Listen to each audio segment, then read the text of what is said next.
Hi friend, ఇంకొక word మనం నేర్చుకోబోతున్నాం. Back howl చేయడం అంటే ఏంటి? The process of moving goods from what was originally their final destination back to the origin point. In warehousing, back hauls can also be truckloads of goods that customer have returned, for which they have requested an exchange. An incoming backhaul will typically need to be inspected for damage and then once approved for quality, restocked.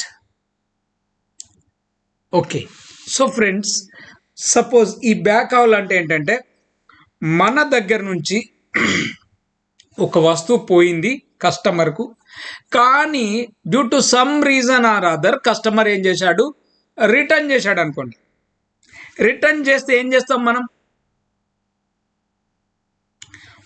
మన దగ్గరకు వస్తుంది చూడండి, ఆ ప్రాసెస్ని ఏమంటామంటే దాన్ని back howl అంటారు.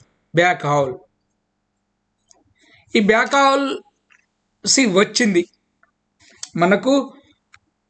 ఎవరైతే మనం అమ్మినాం కదా మన ప్లేస్ నుంచి, మన దగ్గరికి రిటర్న్ వచ్చింది అనుకోండి. వచ్చిన తర్వాత దాన్ని ఏం చేస్తాం? క్వాలిటీ బాగుందా, ఏమైనా డ్యామేజెస్ ఉన్నాయా, మళ్ళీ మనం అమ్మొచ్చా లేదా అని అన్నీ చెక్ చేసుకొని దాన్ని స్టాక్లో పెడతాం. సపోజ్ కస్టమర్ అంటాడు, నాకు ఇది వద్దండి, ఇంకోటి ఏదైనా ఇవ్వండి, లేకపోతే ఇదే ప్రోడక్ట్ ఇది సరిగ్గా లేదు, there is some technical problem, లేకపోతే డ్యామేజ్ అయింది అనుకుంటే వేరేది ఎక్స్చేంజ్ ఇవ్వండి అంటాడు. సో ఈ ప్రాసెస్ని ఏమంటారు అంటే బ్యాక్ హౌల్ అంటారు. ఓకే.